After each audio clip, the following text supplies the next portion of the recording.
So firstly, congratulations, Tejas. We are at the culmination of the Tally Startup Challenge, right? So I'd like to understand a few things from you. Absolutely. Tally is a widely recognized, operational default console as far as Indian MSMEs are concerned, right? Yep, absolutely. So, but new age startups tend to lean towards hyper polished SaaS products, right? Sure. So, through this collaboration with DPIIT, how do you plan to reach out to the startups? That's a great question. What we actually find is that many startups, in fact, actually do use Tally. It's the first software for most of them. Two things that we're trying to do. I think in our experience of serving the startups, we've recognized a need to share a little bit more fiscal knowledge, financial knowledge, and support, and how it can benefit a startup in running their businesses much more effectively. So we've been working with DPIIT and doing knowledge sessions in several of their district offices, working with their startup communities and sharing this knowledge. That's number one. Number two is that, we've been around for 40 years, again, touch wood. And we've been blessed to get the support of nearly 8 out of 10 businesses in this country. We feel that there is an opportunity for us to give back and help startups that are building software for business owners, entrepreneurs, MSMEs in this country and outside in what we've learned. So the hope of the Startup Challenge was one, of course, to start getting traction around we feel interesting problems in this space. The manufacturing one was what we chose. It's an underserved, very difficult problem to solve. We're hoping that with the applications, they're able to not just get access to a platform of customers that we might have and figure out partnerships with them, but also hopefully share with them what we've learned in these 40 years, how to build products for this scale. So both of these things are how we're kind of hoping. That was an extremely interesting insight that you gave us. And since you mentioned knowledge sharing, I'd like to ask you, there are so many brilliant startups that we've seen failing due to financial mismanagement, and they couldn't keep up with their market hype, right? So through this partnership with Startup India, right, are you also helping them, prioritize financials over just valuation metrics? So we're hoping to create enough awareness that allows people to understand how their money works a bit better. We see some incredible stories, incredible minds, and I think the rare mismanagement does happen, not just in startups, it happens everywhere. The hope for us is probably not to prevent those, but it is to try and see if we can empower individuals with better financial knowledge so that they can scale up much more effectively. I think the difficulty that we do see is that because people are not able to understand how cash cycles work, how unit economics work in some level, or even how compliances work. Those start becoming drains on how business owners run their businesses, and we're trying to help educate on how you can manage those even better. That's great, Tejas. So, there are very interesting moves that you've announced recently, right? You've invested in workforce management, and, there's a rollout of Tally Capital, and there are also Bharat plugins. So what is it exactly that you're trying to do here? Are you planning to move from a financial, standalone financial accounting system to a B2B operating system? That's a great question and an interesting way to put it.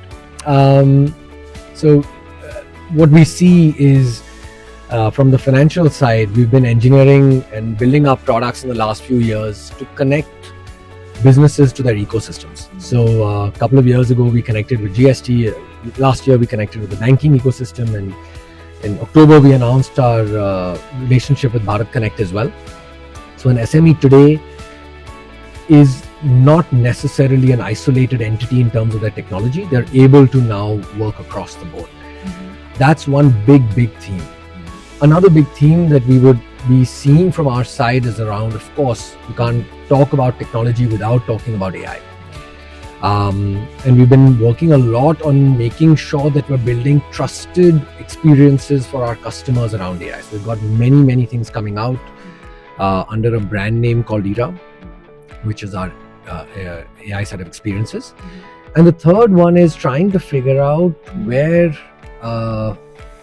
large empty spaces exist. And for us, workforce management or HRMS or payroll is a place which seems crowded, but in our eyes, I think when we go to our customers, is totally empty. It's a big pain point. It's a compliance heavy area, but solutions don't exist that are simple enough and accommodate for the flexibility in the needs.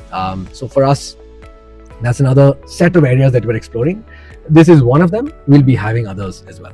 Right. Speaking about pain points, Tejas, I have to ask you, right? GST workflows, e-invoicing, and digital banking is tightening across India, right? On the one hand, government is pushing for digital transparency. On the other hand, the founder needs his privacy. So, how are you helping startups manage both, or companies manage both through your platform? That's a great point. So, just from a law perspective, it is a very transparent and honestly a reasonably easy to comply with law in spirit. From a compliance angle, it does take a lot of time still of the business owner to ensure that things are correct. And we do need to figure out and partner with the government to see how we can make that even easier as time goes by. From a customer angle, you're absolutely right. And privacy is a core tenet of everything that an SME or a startup would want. And it's not because there's things to hide, but that they need to finalize things in order to submit it for the government. So from our inherent technology design, we make sure that you're able to maintain your records the way you want to, run your business the way you want to, and yet remain compliant. So we manage it actually with two different systems, and we allow you to reconcile between the two. So Tejas, I'd like to circle the conversation back to the startup, Tally Startup Challenge, right? So what are some of the things that you have been witnessing in terms of the innovation that is being displayed by the startups, and what is the takeaway from this particular event? Yeah, so I think first the incredible part was the kind of products that we got to see, the kind of solutions that we got to see. Amazing to see that, and I think from those entrepreneurs, the big thing was, someone's recognizing this category. It's a difficult to service category. So getting that spotlight here, I think, has been a very, very nice learning. I think we need to do more of this. I think the second thing is the enthusiasm that we saw from so many of the entrepreneurs has been obviously encouraging. It inspires us to do a lot better. And I think third is the opportunity for us to do so much more. This is probably just the first. We'll do many more such things around the space. Thank you so much for your time, Tejas. It was an absolute pleasure talking to you. Thank you so we much. Can't wait to see what Tally does for startups and the industry on the whole. Thank you so Really much. appreciate it. Thank you so much.